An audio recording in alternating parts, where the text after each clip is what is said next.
Forever 21 is a fast fashion retail chain that opened in 1984.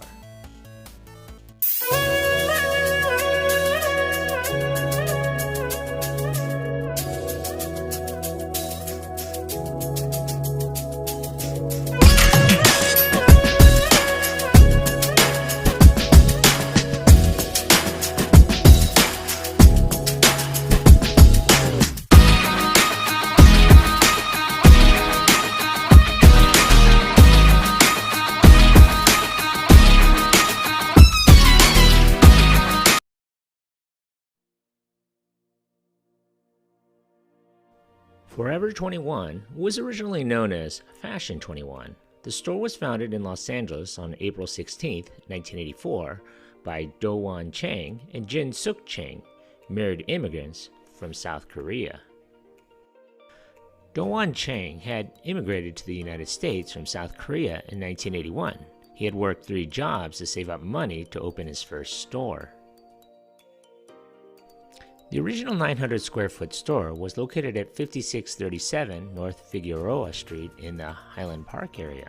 Funded with $11,000 in savings, designs similar to those seen in South Korea were sold to and targeted to the Los Angeles Korean American community.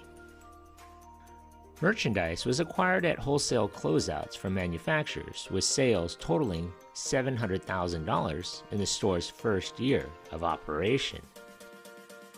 Over the next few years, Chang opened more stores, and eventually the chain was renamed Forever 21.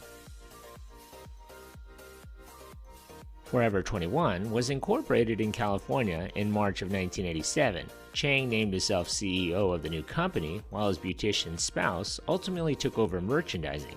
Their goal was to bring new fashions to the working masses at low costs. While other clothing companies sourced products abroad to keep costs down, Forever 21 preferred to work with domestic manufacturers. This allowed the company to get the latest fashions on the shelves well before its competitors.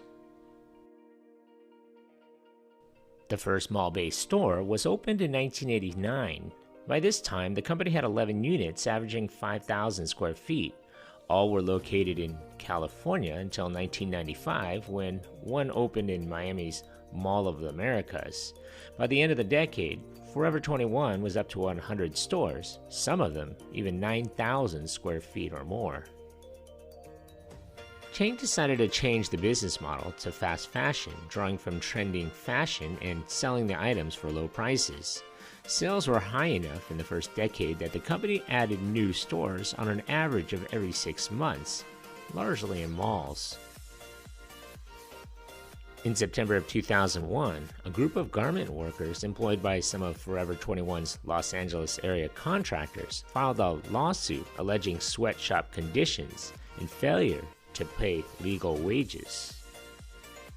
After they held demonstrations outside Forever 21 stores, the retailer brought libel suits against a couple of advocate groups, charging that their picketing, leaflets, and websites unfairly tainted the company, since it was not itself the employer of the garment workers. The suit was tossed out. This was not the only lawsuit the company would face. A unit of Abercrombie & Fitch sued Forever 21 in 2003 over allegedly copying a beach motel graphic on its tank tops.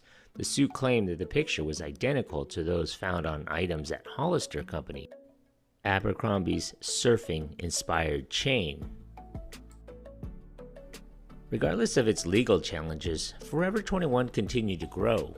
In 2003, Forever 21 bought a smaller rival, Reference Clothing Company, out of bankruptcy for $3.5 million. Reference had grown to 36 units before collapsing in debt. Forever 21 would convert 14 of those stores to a Forever 21 name.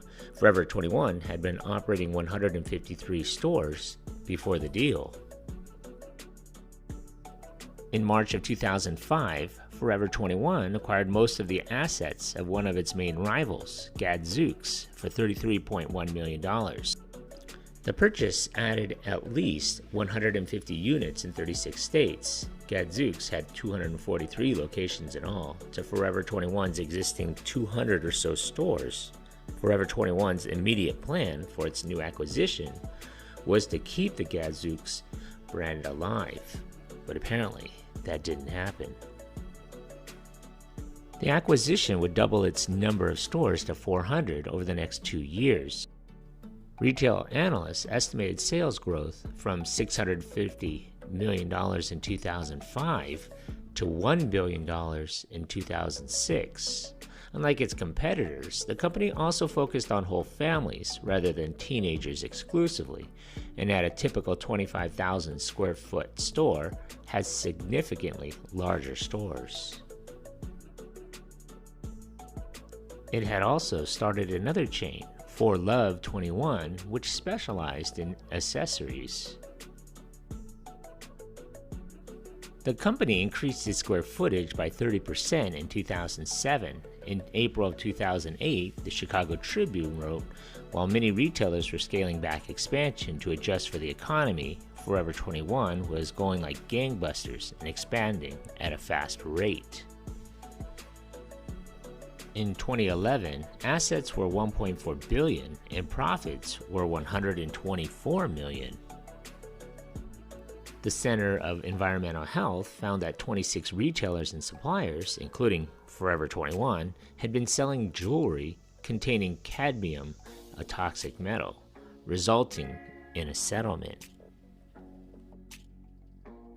Several Forever 21 women's shirts were criticized by online users for appearing to be anti-education and sexist, including one that said allergic to algebra, another that said school sucks, and a third that had I Heart School on the front and not on the back. The company issued a statement stating, "Our intent was not to discredit education." Forever 21 pulled the allergic to algebra shirt from its website. By 2013, there were more than 480 stores and revenue of $3.7 billion. Between 2005 and 2015, international stores jumped from 7 to 262. The family-owned company, which included the founder's daughters, Linda Chang as executive vice president and Esther Chang as vice president of merchandising. Forever 21 sales peaked in 2015 with $4.4 billion in global sales that year. In 2017, Forever 21 introduced the beauty chain Riley Rose. Forever 21 reached its peak in 2015. At that point, sales and revenues began to plummet. Facing competition from other fast fashion brands, in 2018, it began downsizing its stores, during which was dubbed a retail apocalypse. It left Netherlands in January of 2018, Thailand in June of 2018, and Ireland in late 2018. Forever 21 then pulled out of Taiwan in 2019.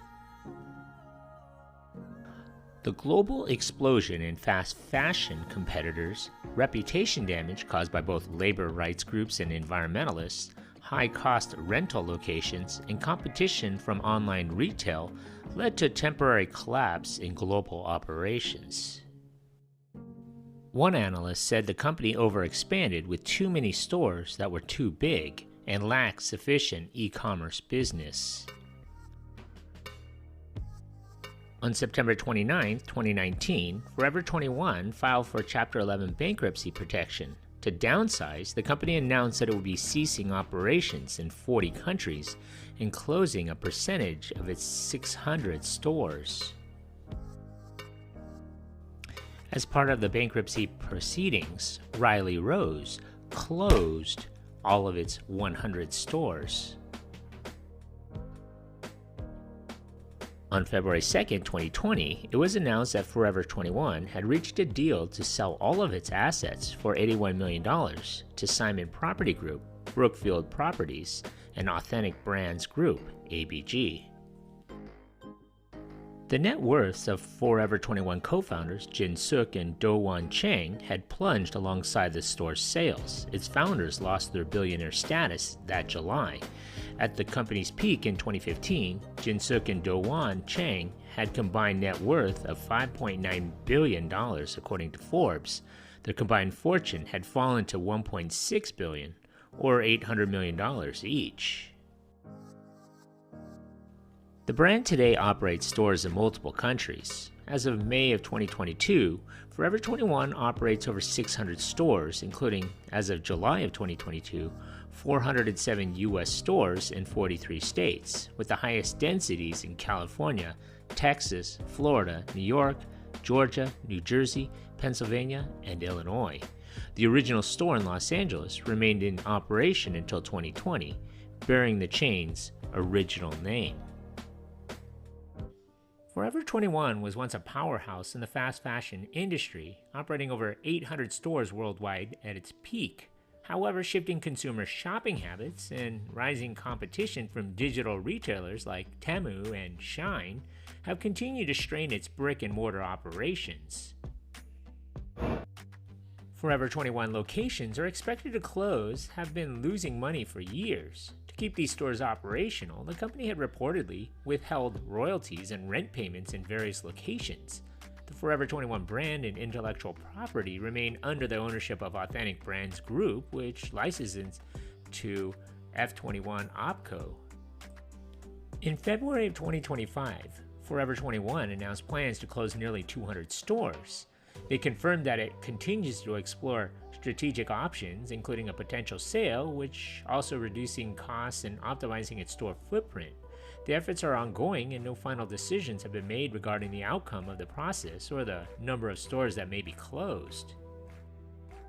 Some mall-based stores in Fresno and Bakersfield and Palm Desert, which are the pictures you see here, have already put up going out of business signs. The Los Angeles-based retailer is heading into its second bankruptcy. The process is expected to kick off as soon as March of 2025. The potential bankruptcy is also looking for a buyer for the retailer's remaining stores. If a qualified buyer is found, the retailer may be able to restructure and remain operational in some capacity. However, if no suitable investor steps forward, Forever 21 could face full liquidation, marking the end of an era for the once iconic fashion chain. If no buyer steps forward during the restructuring, the retailer could be forced to liquidate its remaining 350 stores, a move that would have a significant impact on shopping malls and retail workers across the country.